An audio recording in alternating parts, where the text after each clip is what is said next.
I know it's been ages, but I'm back. It's getting to that time of year now. Spring's just round the corner and I want to get outside taking photographs, experimenting, which is what I tend to do more than anything these days. I want to make a pinhole camera. I've made several pinhole cameras, but I want to make this pinhole camera with a difference. I recently took the lens off of this small old-fashioned bellows camera, and then I was left with the chassis. I nearly threw it away and I thought, no, I keep most things. I could make a pinhole camera and probably use roll film, because most of my pinhole cameras I tend to use paper negatives. So this is the basics. Let's put this on the back, we can get an idea. Clip it on. It doesn't clip on straight away. Make sure you got it fitted. Here we go. Right, that's fitted on.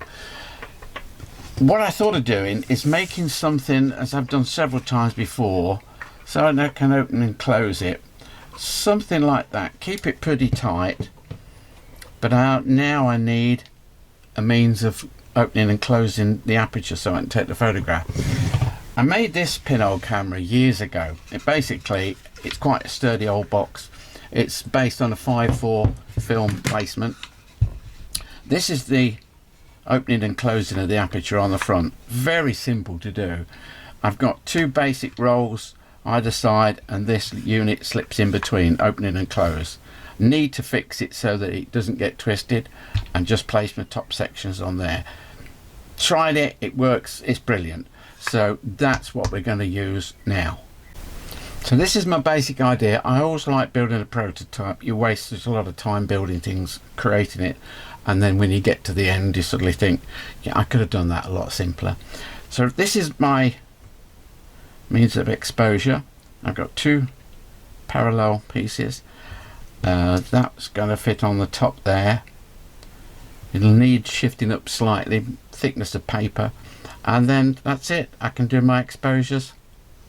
It's a very simple method, but it works. I've used it several times before. I've been using this glue. It's Gorilla Glue, wood glue. It's absolutely brilliant. Very tough, bonds well. Right, I've marked out my little square. Handy little tip, instead of pouring this out and wasting a lot of glue, I tend to sort of use a screwdriver and dip and use the amount I want. I haven't got time for wastage. Right, let's have a look. Any glue on there, a little bit on the actual section where I'm going to put it.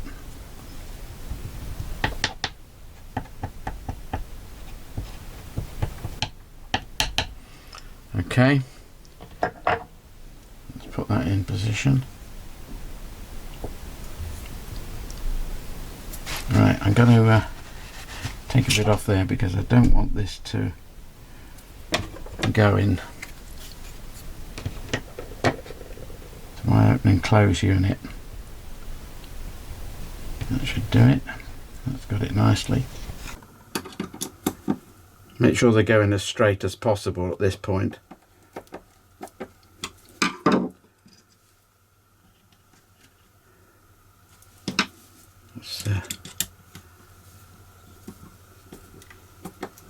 That's got it. That's one done. Just get the other one in place, and then we can mark out where the shutter's actually going to operate best. Put a block on this side to stop it going all the way through, and a bit taller one on this side so that I can operate it quite easily with just between the two fingers and thumb. And that's it then. It's nice and tight, held well, quite pleased with that. And as I thought, look, you can see I can't move that at all. So what I need to do is now back them off, put a bit of cardboard underneath it, and then it'll start running smoothly again. I could actually file down this piece, but it's thin enough as it is.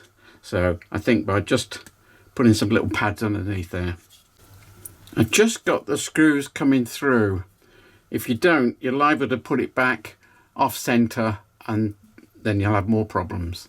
So just get the screws showing through first, and then we can put it in position. I can find the holes and align it up. Decided the best thing to do for this stop, because of the thickness of the cardboard I'm using as like washers, I better put 2 pieces of this together, just glue them together, and then I'll cut them off tomorrow, and that's my brake.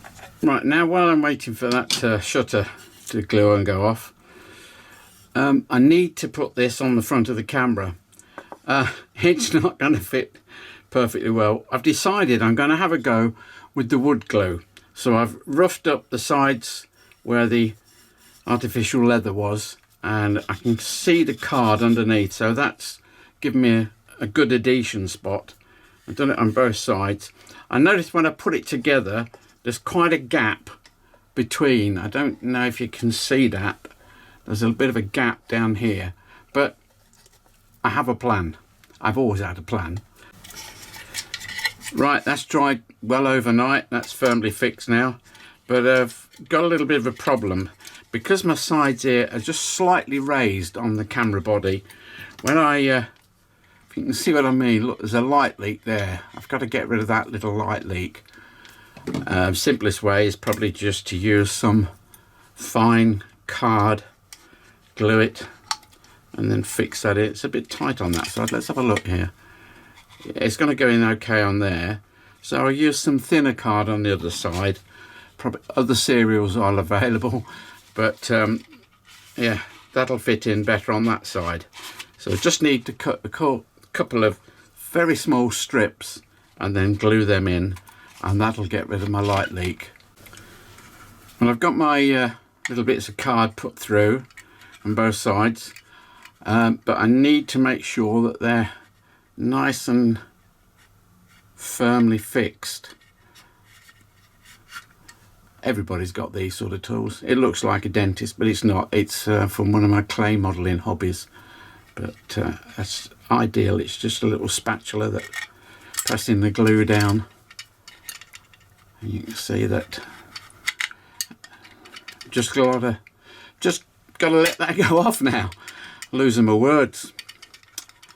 So once that's off, we can then start on with the next part.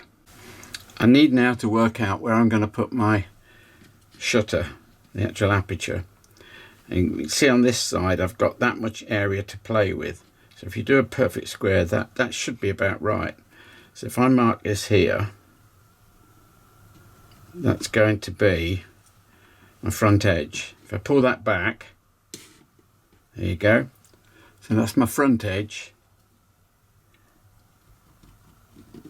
And that's my back. Now I need to work exactly where the hole is. So if I go across there, that's going to be my middle mark, and that's where I need to put the hole, the aperture. I've just come over to my drill bench. I've put a 6.5mm drill piece through there, but that's only the start of it. I've got to make it a lot bigger because I've got to allow for the thickness of the actual material itself.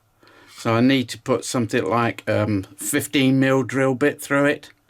That's roughly about there. I've put a piece of wood underneath it because this is quite flimsy to drill through. It'll be all over the place, but I need to make sure I've got it reasonably centered and then clamp it from the other side, because I just don't want this moving once we get it started.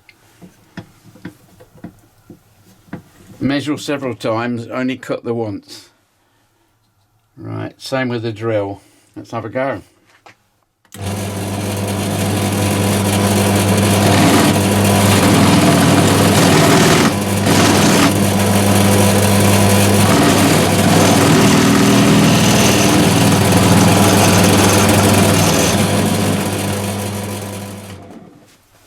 Not exactly what I thought it was going to do, but let's have a look what the damage is. Well, it turned out a lot better than I thought. It was slipping on the drill. I was trying to clamp it and you've got a shiny edge here, so that's why it was shaking a bit, plus the size of the drill. I just need to clean this up a little bit and we'll put it into the camera and just see if that's it. I hope it is.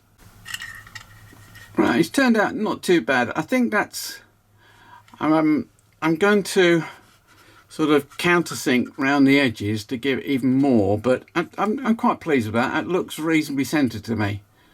When it was slipping, I was a bit worried there. If you liked it and found it amusing, give us a tick, subscribe and see what happens next. I get in a bit of a mess with the light leak in the camera. Anyway, as I say, keep smiling. See you soon. Part 2's next.